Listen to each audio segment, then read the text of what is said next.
آقا من یه سلام احوال پرسی سریع باهاتون بکنم. امروز جمعه است، من تهران بودم، اومدم پیش کلاپ 250 سی سی تهران صحبت کردم حالا با اکیپدارشون. موتورم که میدونین یه شهر دیگه است و یه موتورم نبود، اینا گفت حالا یا ترک یکی از بچه‌ها میشونمت یا با ماشین مثلا عقب اکیپ بیا. دارم میرم ببینم چی میشه. اینا داشت با بچه‌ها صحبت میکرد ولی مثلا تجهیزات اینا و کلا اینا آوردم با خودم که اگه خواستم مثلا سوار ترک یکی از بچه‌ها بشینم تجهیزاتم کامل باشه. بریم ببینیم خوش میگذره امروز یا نه. حتما چنل رو ساب کنید، زنگوله رو فشار بدین، کامنت یادتون نره. دوستتون دارم.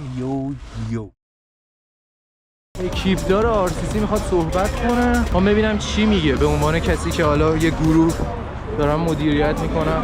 کار خیلی سختی هم هست خدایی، واقعا دمشون گرم. چند تا نکته خیلی ساده و کوچیک داریم، لطفا بهشون دقت کنید. آرکول گفت که بالا کاسکت بذارین، حواستون جمع باشه نمیرین و توی دوران حرکت بکنین. خب آقا من کلاه گذاشتم خودم، چون بدون کلاه اصلا اجازه راید نمیدن، حتی دستکشام هم آوردم خدای نکرده اتفاقی نیفته. مرتب وایسادن که حرکت کنه.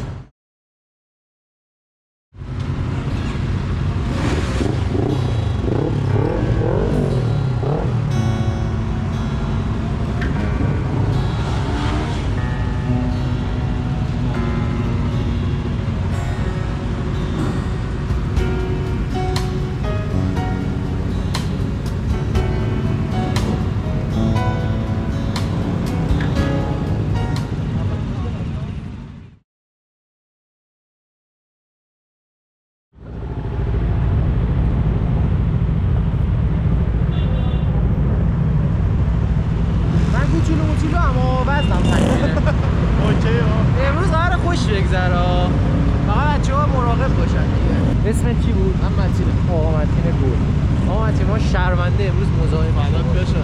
جیگرتون من بود. من خودم چیز دارم، آرس 200 دارم. بعد چون تهران نیستم یه شهر دیگه هم مهمونم امروز. ایوه. آره خیلی هم عالی. آره یه گفتم امروز با بچه‌ها بیایم صفا به یاد قدیما اشغال کنیم. یه کلا خرگوشه دیگه گذاشته. حالا دوست گوشاشون اینجوری کنه. حرکت کردیم. نیام بابا هماهنگ کش. من یه دستم به دوربینه محمد. متین بودی متین. چقدر صداشون خوشگله. من منتظرم اینا بیفتن به گاز دادن فقط. اینجا گاز نمیدن. آره بابا اصلا نمیشه گاز داد. من داری گاز میدن. این خوبه.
نشانک 14/10/1403 ماسکیبوی.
برو سوئیس خودتو کیل کن.